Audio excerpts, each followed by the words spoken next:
Hi, my name is Amy, and I recently had to switch schools. At my old school, I never thought too much about the racial makeup of my class.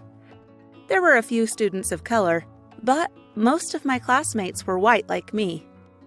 But at my new school, I was going to be the only white girl. For the first time in my life, I had to think about what it's like to be a minority, how they have to deal with being the minority in so many situations. I felt guilty for my fear of being the only white girl. Things are so much harder for people of color than they are for white people. What did I have to complain about? But it didn't change my nervousness about going to a new school. What if people there hated me? After all, the more I read online about racism, the more I realized that non-white students had good reason to mistrust people who looked like me. I didn't want to be seen as the bad guy. My first day at the new school, I was really self-conscious. I couldn't tell if people were actually staring at me or if it was just in my head. It seemed like some of the students were whispering about me and judging me. I tried to remind myself that this was probably how non-white students at my old school had felt, and that I needed to learn what it was like to not always be part of the majority. At lunch, I had no idea where to sit. Did the other students have cliques based on race? If so, would anyone welcome me into their group?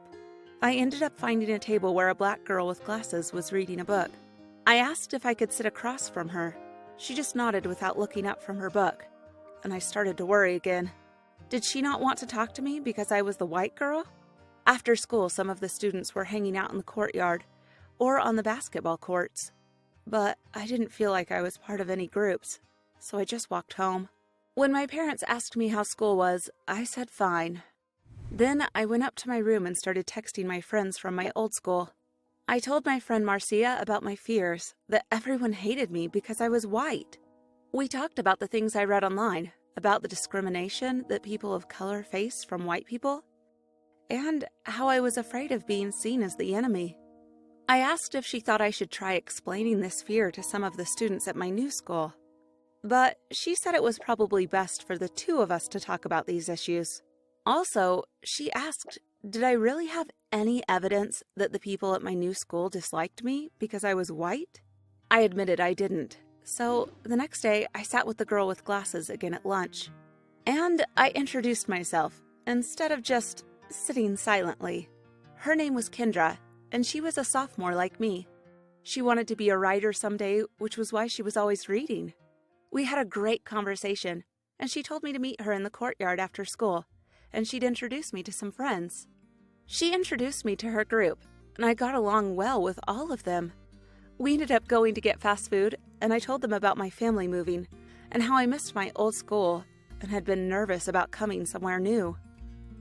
I didn't mention my skin color, just the fact that I felt out of place here because I was new. A couple of the girls in the group had moved before, and agreed that it was hard to leave old friends and make new ones. One of them talked about being the only black girl at her old school. I realized that while race could definitely play a part in people's feelings of displacement, the fear of going to a new place and starting over was common, no matter what your skin color is. After that, things got rapidly better. I just tried to be kind to everyone I met in my new school, and soon I was surprised to find that I was popular. I'd never been popular at my old school. I hung out with Kendra and her friends, but also made friends with people in some other groups. I tried playing basketball with the jocks after school one day. At first, I was terrible, but then, by pure luck, I made a great shot. Then I really was the queen bee. At least for a day or two, until they realized it had been a fluke. I'm still much more conscious than I was of what it's like to be a minority.